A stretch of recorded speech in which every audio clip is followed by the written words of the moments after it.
So for my final project, the topic I chose for my conspiracy theory was the JFK assassination.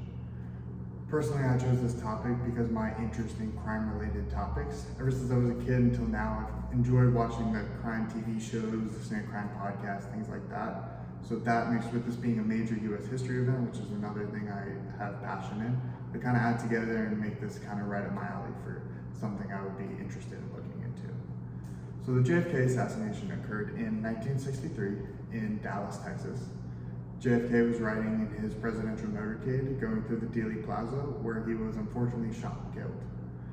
The Warren Commission did the initial investigation after the assassination and ruled that Lee Harvey Oswald acted as the sole shooter, and the location he shot from was the Texas School Book Depository, which, in reference to where the motorcade was going, was behind and to the right side.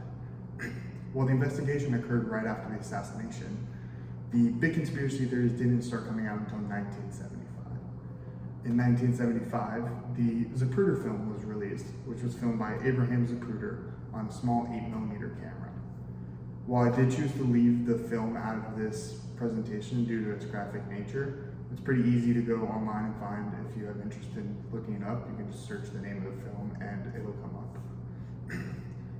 In the video, a lot of uproar came from the public. They noticed some inconsistencies with the investigation and what was claimed in the investigation with what was actually seen in the video. Jeff Wallenfeld, in his 2024 post on the Britannica, was quoting some of the things that were brought up in the uprise about the investigation. The big one being the grassy knoll theory. So the grassy knoll theory is kind of the biggest conspiracy that came out of JFK assassination. And it's essentially that the location of where the claimed shot was fired from was not actually the book depository. It was from the grassy knoll, which, as you can see, was in front of and to the right side. In the film, JFK, when he is shot, his head and body move backwards and to the left side, which lines up with where the grassy knoll is. If a shot were to come from the front, in theory, it should move his body backwards, which, going off the Warren Commission's ruling, saying the shot came from behind, it in theory would give kind of a forward motion of JFK when he was shot. So that kind of caused the whole conspiracy theory train to start there. In addition to the location of the shot and what was seen in the video, it kind of brought into question with the testimonies of what some people heard. So another big issue that Wallenfeld, as well as Dennis McFadden wrote an article for the Frontiers in Psychology in 2021. They agreed that there was an issue with where people were hearing the shot coming from. So only 64 out of 190 people that were interviewed on the day were able to give a precise location of where they believe they heard the shot. 52% of those people said that they absolutely heard it come from the grassy knoll, while 39% said that it came from the book depository, which is where the Warren Commission quoted Oswald as being located in the shooting. With that being said, some people didn't know, but 4 people said they heard it from multiple different locations. The multiple different locations kind of brings into a conspiracy theory of its own. That conspiracy being that there was actually multiple shooters involved. So the multiple shooter was a big topic in the House Select Committee's report in the National Archives Online. They believe that with the timing of the shots that were seen in the video and heard, that it couldn't have been done by one person. So the weapon that they claimed Oswald used to assassinate the president, at a fastest pace possible, it took 2.3 seconds between shots. So at almost a whole second quicker, they believe that there's no way it's possible that both or multiple shots came from the same gun. So they believe that there was actually multiple shooters. Another big topic in the House Select Committees was that there was actually some collaboration between the CIA and Cuba. Wallenfeld also mentioned this in his post. The big location for where this was found was on the Intelligence Senate website. They believe that because of known assassination allegations against Castro, they had some involvement that might have caused the assassination on the president.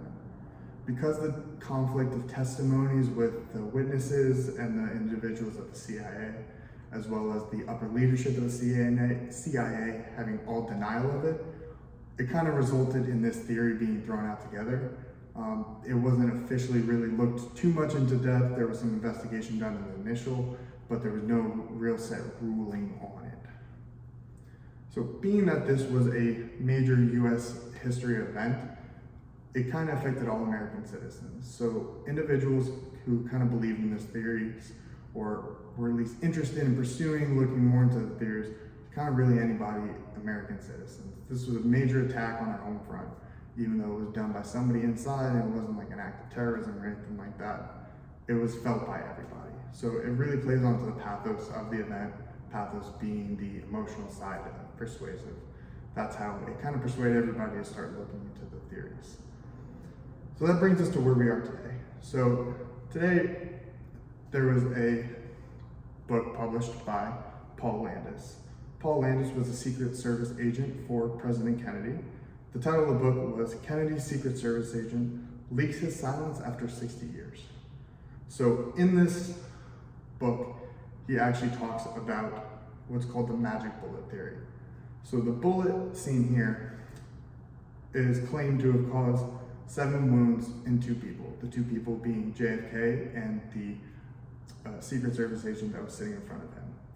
This kind of adds emphasis on the multiple shooters in multiple locations theories, because as we know, it's not really possible for a bullet to kind of do some weird things and move around like that. So it kind of adds emphasis onto where the locations are, because as you can see, the trajectory of it's a little bit off, doesn't really line up with where things have kind of moved.